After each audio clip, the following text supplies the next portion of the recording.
السلام علیکم ورحمۃ اللہ وبرکاتہ۔ الحمد للہ رب العالمین والصلاة والسلام علی رسولہ الامین وعلی آلہ وصحبہ اجمعین ومن تبعہم بإحسان الی یوم الدین، اما بعد فاعوذ باللہ من الشیطان الرجیم، بسم اللہ الرحمن الرحیم۔ قل یا اہل الکتاب تعالوا الى کلمۃ سواء بیننا وبینکم الا نعبد الا اللہ ولا نشرک به شیئا ولا يتخذ بعضنا بعضا اربابا من دون اللہ فإن تولوا فقولوا اشهدوا بأننا مسلمون۔ سیرت النبی صلی اللہ علیہ وسلم کے اس سلسلے دروس میں آج کے درس کا عنوان ہوگا حدیبیہ کے بعد مدنی زندگی کا ایک نیا مرحلہ۔ نبی صلی اللہ علیہ وسلم جب حدیبیہ کے مقام سے اپنے وطن مدینہ منورہ واپس پلٹتے ہیں تو اس وقت مدینہ کی کیفیت پہلے سے اب کچھ مختلف ہو گئی تھی۔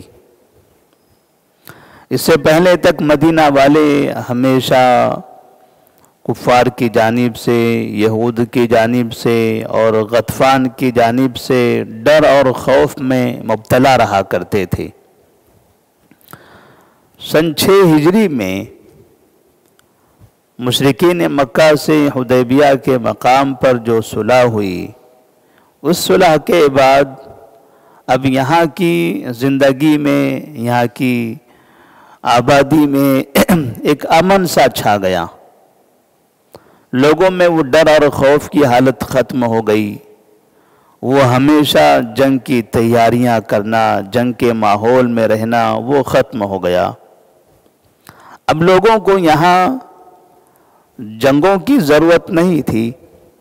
اب یہاں دعوتی میدان میں الگ الگ شہروں میں جانے اور وہاں جا کر اسلام کی دعوت دینے میں اب انہیں اپنے آپ کو مشغول کرنا تھا۔ نبی کریم صلی اللہ علیہ وسلم کے سامنے 3 قومیں تھیں جن سے ہمیشہ مدینے کو خطرہ رہا کرتا تھا۔ ایک قوم مکہ والے، مکہ کے قریش، اور یہی سب سے بڑی طاقت تھی مدینہ کے خلاف۔ حالانکہ اس وقت دنیا میں مکہ سے بڑی بڑی طاقتیں ہوا کرتی تھی۔ روم کی جو سرکار تھی قیصر کی، فارس کی سرکار کسریٰ کی، اور حبشہ کی سرکار نجاشی کی، یہ مکہ سے کئی گنا بڑی طاقتیں تھیں۔ لیکن اللہ تبارک و تعالیٰ نے ان بڑی طاقتوں سے مدینہ منورہ کو ہمیشہ محفوظ رکھا۔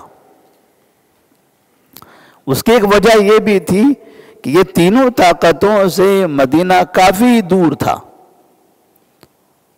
وہ غیر عرب تھے اور یہ عرب تھے۔ یہ دونوں کا کہیں پر بھی کوئی تال میل نہیں تھا۔ نئی عربوں کو ان لوگوں سے ملاقات کی زیادہ ضرورت پیش آتی اور نہ ان کو ان سے ملاقات کی۔ نہ کبھی عرب سے ان کو کوئی خطرہ ہوتا، نہ ان سے کبھی عرب کو کوئی خطرہ ہوتا۔ دونوں کی آبادیوں کے درمیان بہت بڑا صحرا اور بہت بڑی زمین تھی، بہت بڑی مسافت تھی کہ کوئی بھی کسی پر حملہ کرنا نہیں چاہ سکتا تھا۔ اس لیے مدینہ منورہ ہمیشہ یہ 3 بڑی طاقتوں سے محفوظ رہا، اور کبھی نبی صلی اللہ علیہ وسلم کو نہ قیصر سے جنگ کرنی پڑی، نہ کسریٰ سے جنگ کرنی پڑی، نہ نجاشی بادشاہ حبشہ والوں سے جنگ کرنی پڑی۔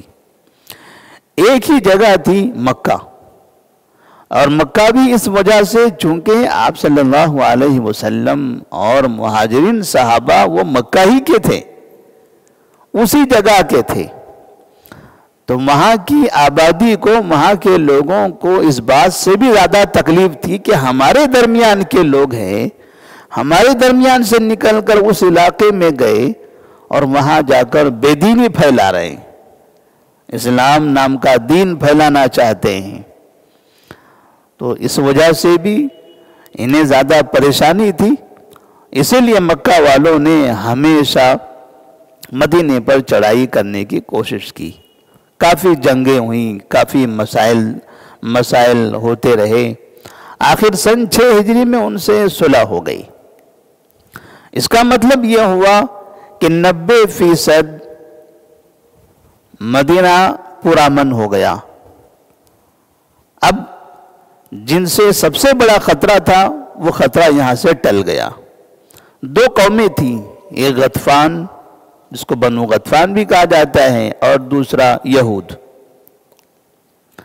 غطفان یہ ایسے قبیلے کے لوگ تھے یا ایسے افراد تھے جو کبھی بھی خود سے جنگ نہیں کر سکتے تھے جب تک کہ ان کے پیچھے کوئی طاقت نہ کام کرے، یا تو ان کے پیچھے یہود ہونا چاہیے یا ان کے پیچھے مشرکین مکہ ہونا چاہیے۔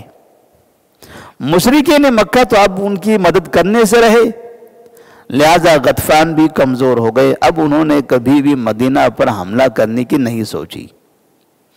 دوسری قوم تھی یہود، اور یہود مدینہ سے تقریباً 150 کلومیٹر سے زیادہ کے فاصلے خیبر کے مقام پر تھے، اور خیبر کے مقام پر جو یہود آباد ہو گئے تھے وہ یہود ستائے ہوئے یہود تھے، بچھڑے ہوئے اور بھگائے ہوئے مطرود یہود تھے، جنہوں نے ہمیشہ مدینہ میں رہ کر مسلمانوں کو تکلیف دی، دھوکہ دیا، اور پھر ان کو یا تو مار دیا گیا تو بھگا دیا گیا۔ ایسے افراد وہاں جا کے جمع ہو گئے تھے، انہیں اندازہ تھا اس بات کا کہ اس قوم کو دھوکہ دینے یا اس قوم سے ٹکرانے کا نتیجہ کیا ہوتا ہے، لہذا یہود بھی کبھی خود سے مدینے پر حملہ کریں اس کی ہمت نہیں کر سکتے تھے۔ یہودیوں کو بھی اگر مدینہ پر حملہ کرنا ہے تو انہیں بھی پیچھے قریش کی طاقت کی ضرورت تھی، اور وہی طاقت ختم ہو گئی، جہاں سے پاور سپلائی ہو رہا تھا وہ ختم ہو گیا، وہی بند ہو گیا۔ اس کا مطلب یہود بھی یہاں پر اب کمزور ہو گئے۔ ایسی صورت میں نبی کریم صلی اللہ علیہ وسلم کے سامنے اب وہ بڑی بڑی دور کی طاقتیں تھیں جن سے جنگ بھی نہیں ہوئی، لیکن ملاقاتیں بھی نہیں ہوئی۔ اگر مخالفت میں آ رہے ہیں تو آمنا سامنا ہوگا، نہیں تو کم سے کم دعوت کے لیے تو آمنا سامنا ہو۔ ابھی تک کہ اس کا موقع نہیں ملا۔ قیصر و کسریٰ ہیں، نجاشی ہیں، یمامہ کے لوگ ہیں، مصر ہیں، یہ جو مدینہ سے کافی دور کے فاصلے پر ہیں، شمال کے علاقے میں مصر ہے، عراق ہے، شام ہے، ان سے جنگ تو نہیں کرنی ہے ہمیں، لیکن ہمارا کام تو صرف جنگ کرنا ہی نہیں ہے نا، ہم تو دین کی دعوت کے لیے آئے ہیں، ہمیں داعی بنا کر بھیجا گیا ہے۔ اب اتنی دور کے فاصلے پر جانا، دعوت دینا، یہ بھی بڑا مشکل کام تھا کہ نبی صلی اللہ علیہ وسلم اب یہاں سن 6 ہجری میں یہ سمجھے تقریباً 60 سال کے قریب میں آپ کی عمر ہو چکی ہے، 60 سال یا 58 سال، ایک کم 60 سال قریب میں، اور اب مدینہ سے آپ مصر جائیں، وہاں دعوت دیں، کئی دن لگیں گے مصر جاتے ہوئے، عراق جائیں، وہاں جا کر دعوت دیں، وہ بھی کافی دور کے فاصلے پر ہے، مصر سے عراق جائیں تب بھی بہت دور ہے، ملک شام جائیں وہ بھی کافی دور ہے، لہذا اب اتنا وقت نہیں رہا آپ کے پاس کہ آپ مدینہ سے نکل کر تمام علاقوں میں ادھر حبشہ کی طرف جائیں، وہاں جا کر آپ دعوت دیں، اتنا وقت نہیں رہا۔ لہٰذا آپ صلی اللہ علیہ وسلم نے تمام علاقوں میں دین کی دعوت کو پھیلانے کا جو طریقہ اپنایا وہ یہ طریقہ تھا کہ مصر ہے، عراق ہے، شام ہے، اسی طرح سے حبشہ ہے، ادھر یمامہ ہے، یہ جتنے علاقے ہیں مدینہ کے چاروں طرف کے علاقے جو کافی دور دور کے فاصلے پر ہیں، یہاں ایک ایک سفیر کو بھیج دیا جائے، ان سفیروں کے نام اپنا ایک خط روانہ کر دیا جائے۔ تو نبی کریم صلی اللہ علیہ وسلم نے اب یہاں پر باقاعدہ دور کے افراد کو دین کی دعوت دینے کے لیے خطوط کا استعمال کرنا شروع کر دیا۔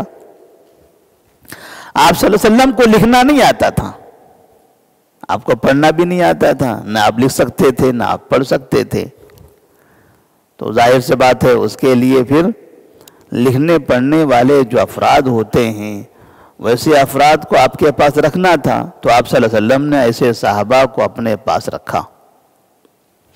صحابہ رضی اللہ تعالیٰ عنہم نے مشورہ دیا، اے اللہ کے رسول صلی اللہ علیہ وسلم، یہ جو سرکاریں ہیں یہ بڑی بڑی سرکاریں ہیں، بڑی بڑی حکومتیں ہیں، خط و کتابت تو وہ لوگ بھی کرتے ہیں، لیکن ان لوگوں کا طریقہ یہ ہے کہ جب بھی وہ لوگ خط لکھتے ہیں خط کے آخر میں ان کی اپنی مہر ہوتی ہے تاکہ یہ تصدیق ہو سکے کہ یہ خط بادشاہ کی طرف سے ہے، یہ خط فلاں کی طرف سے ہے۔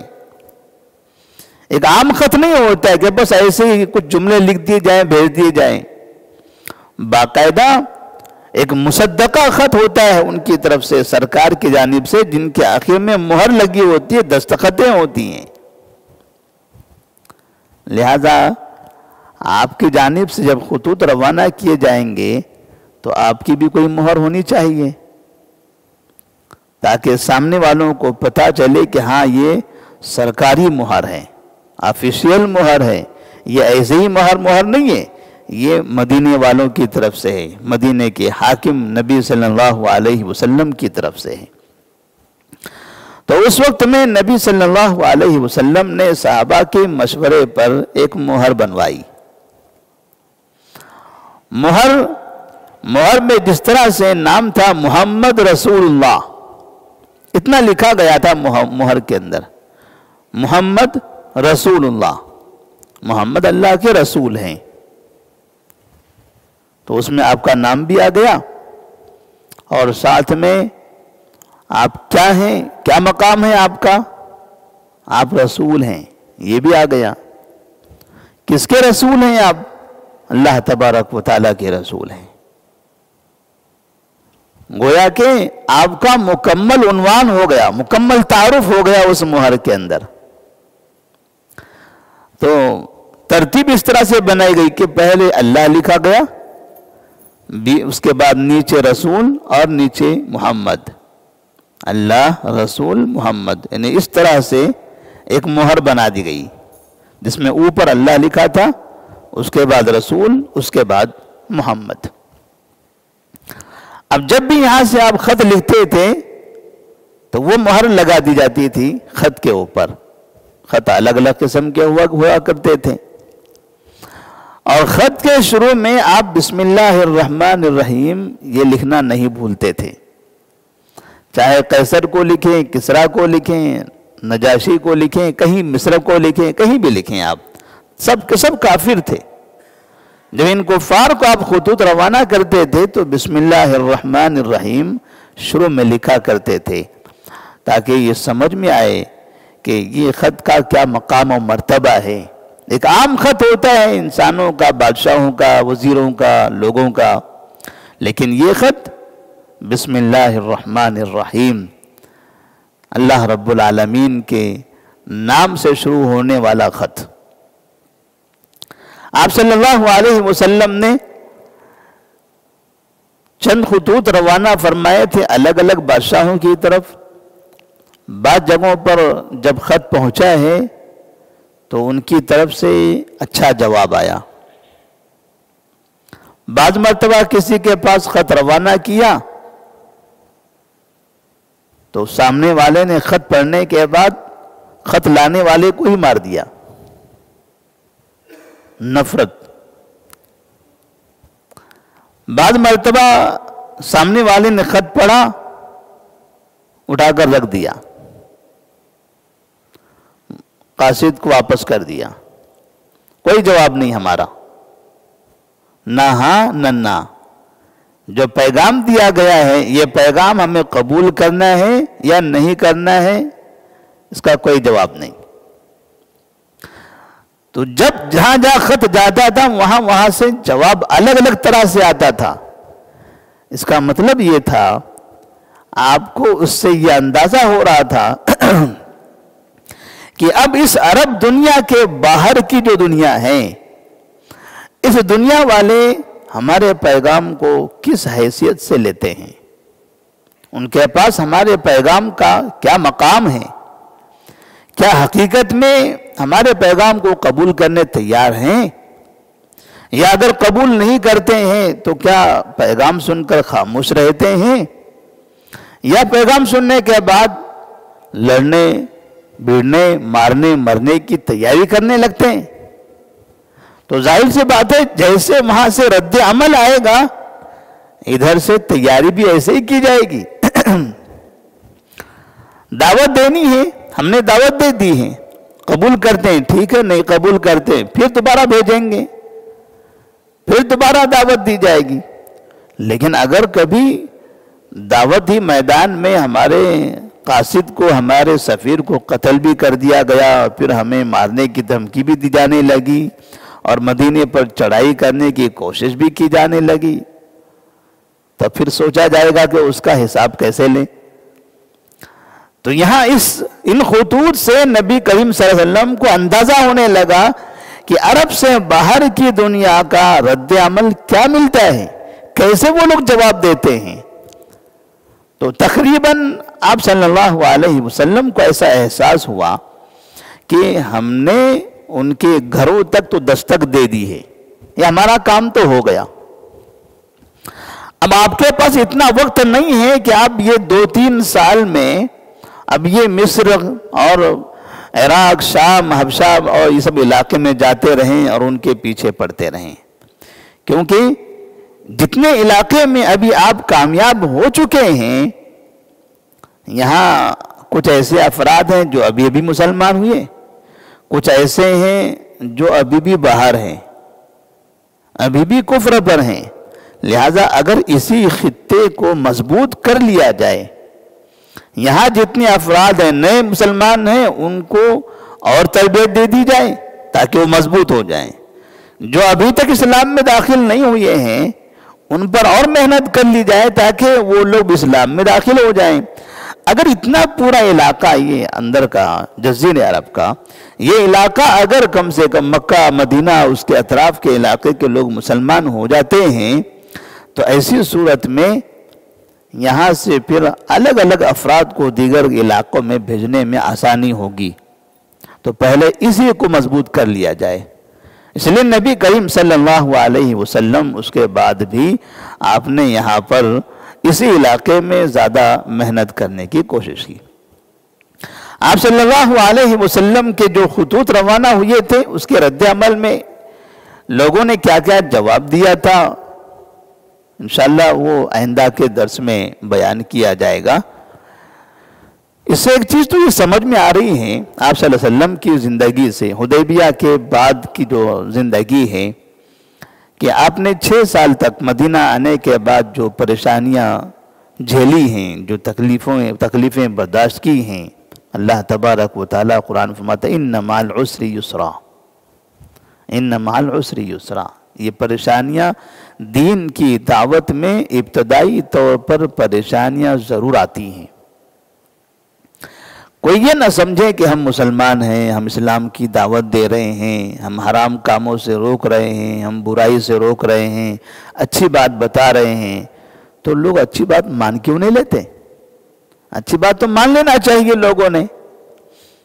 ضروری نہیں ہے, ضروری نہیں کہ ہم اچھی بات بتائیں لوگ اچھی بات مان ہی لیں, کیونکہ لوگ برائی پر پروان چڑھتے چڑھتے کافی بڑے ہو چکے ہیں.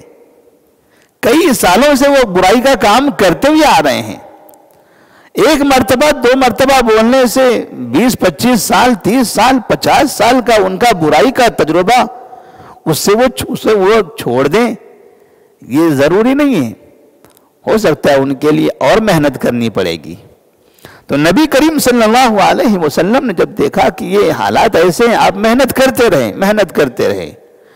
اور جہاں اگر سامنے سے طاقت کا استعمال ہوا، آپ کے پاس طاقت تھی تو آپ نے بھی طاقت سے جواب دے دیا. جہاں سامنے والے نے طاقت کا استعمال نہیں کیا، زبان کا استعمال کیا، آپ نے اچھی زبان سے اس کو جواب دے دیا. اور جہاں جو خاموش تھے وہاں جا کر آپ احترام کے ساتھ، عزت کے ساتھ دین کی دعوت دیتے رہے. تو مسلمانوں کو دنیا میں کسی بھی جگہ پر چاہے ہمارا ملک ہو، چاہے دنیا کے کسی بھی ملک میں ہو، کہیں پر بھی مسلمان اسلام کی دعوت دیتے ہیں تو انہیں یہ نہیں سمجھنا چاہیے کہ ہم تو جنت کی طرف بلا رہے ہیں، یہ دیکھو کافر جہنم میں بھاگے جا رہے ہیں. ہم تو ان سے کہہ رہے ہیں شراب حرام ہے، سود حرام ہے، لیکن یہ شراب کی دکانیں چلانا چاہ رہے ہیں. اس کا مطلب وہ ہماری بات قبول نہیں کرنا چاہتے؟ نہیں. ہو سکتا ہے ان کے دماغ پر وہ برائی کی بادلیں پورے چھائی ہوئی ہوں. اس کو ہٹانے کے لیے ہمیں محنت کرنی پڑے گی، اور تھوڑی سی بھی ہم محنت کریں گے تو اس کا بہترین اور بڑا نتیجہ نکلے گا. لیکن ضرورت ہے دعوت دینے کی، اور خاص طور پر ہمارے ملک ہندوستان کے اندر مسلمانوں کے لیے بے انتہا ضروری ہے. اس وقت مسلمان ہندوستان میں دین کی دعوت میں بے انتہا کمزور ہیں. ہماری دعوتیں صرف ہماری 4 دیواری کے اندر محدود ہو کر رہ گئی ہیں، صرف 4 دیواری میں محدود ہو کر رہ گئی ہیں. اور جو جماعتیں کام کر رہی ہیں نا، ہمیں لگتا ہے کہ فلاں یہ جماعت ہے، وہ فلاں جماعت ہے، یہ فلاں جماعت، یہ ان کی جماعت، یہ ان کی، جتنی بھی جماعتیں ہیں بلا کسی استثناء کے، تمام کی تمام جماعتیں ہندوستان کے اندر دین کی دعوت میں ناکام ہیں. سب ناکام ہیں. صرف پروپیگنڈا اور تشہیر، اشتہار اور افراد بھیڑ جمع کرنا، اس پر کروڑوں روپیہ سالانہ خرچ کرنا، اسی میں لگے ہوئے ہیں. غیروں کے درمیان میں آج تک ہندوستان کے لاکھوں مسلمان یا کروڑوں مسلمان، ہم کہیں گے کروڑوں مسلمانوں نے ہندوستان میں آج تک بھی اسلام کی صحیح شکل بتائی نہیں ہے. آج تک بھی غیروں کو یہ نہیں معلوم ہے کہ اسلام ہے کیا. ہم فخر سے کہتے ہیں ہم 20 کروڑ ہیں، ہم 25 کروڑ ہیں، ہم 30 کروڑ ہیں. 30 کروڑ نے اسلام کی شکل کیسی بتا دینی چاہیے تھی. یہ 30 کروڑ کی آبادی میں کم سے کم اگر 10 لاکھ بھی علماء ہیں، 10 لاکھ بھی اگر علماء ہیں، 10 نہیں 1 لاکھ بھی علماء ہیں، یہ شمال سے لے کر جنوب تک جتنا بڑا علاقہ ہے ہندوستان کا، 1 لاکھ علماء بھی اگر یہاں صحیح سے کام کر رہے ہوتے ہیں اور نبی کا پیغام، نبی کی سیرت غیر مسلمین کے سامنے صحیح طرح سے پیش کیے ہوتے، تو آج میڈیا میں بیٹھنے والے یا چوراہوں پر گھومنے پھرنے والے ورکر، کام کرنے والے بڑے بڑے افراد، چھوٹے افراد، ان لوگوں کی نظر میں اسلام ایک بری شکل میں نہ داخل ہوتا. اسلام کو اچھا مذہب سمجھتے، لیکن ہمیں یہ سمجھ میں آ رہا ہے، یہ دکھائی دے رہا ہے کہ ہر جماعت اپنے اپنے دائرے میں رہ کر کہیں نہ کہیں وہ تعصب میں، ایک دوسرے کی دشمنی میں، ایک دوسری جماعتوں کو نیچا دکھانے میں، بھیڑ جمع کر کے دوسرے کو کم تر دکھانے میں. دیکھو ہم جب اجتماع کرتے ہیں تو ہمارے اجتماع میں 3 دن میں 25 لاکھ جمع ہوتے ہیں، تمہارے پاس 25,000 بھی نہیں آتے. دیکھو ہم کتنی بڑی جماعت ہیں. کیا کیا آپ نے 25 لاکھ جمع کر کے آج تک؟ 3 دن کے اندر کون سا بڑا کام آپ کر لیتے ہو؟ کچھ بھی کام نہیں ہوتا ہے. گھومنا پھرنا ایک میلہ ہوتا ہے. کتنے ایسے افراد ہوتے ہیں صبح سے لے کر شام تک میلہ لگاتے ہیں، دن بھر کا اجتماع ہو رہا ہے، کیا کر رہے ہیں اس کے اندر؟ جس جماعت کا پلیٹ فارم ہوتا ہے وہ دوسری جماعتوں کے خلاف بولتا رہتا ہے. جو مقررین ہوتے ہیں وہ دوسری جماعتوں کے خلاف بولتے رہتے ہیں. غیر مسلمین میں دعوت کا کام، جتنی جماعتیں ہیں کہیں پر بھی اس کا صحیح انتظام نہیں ہے.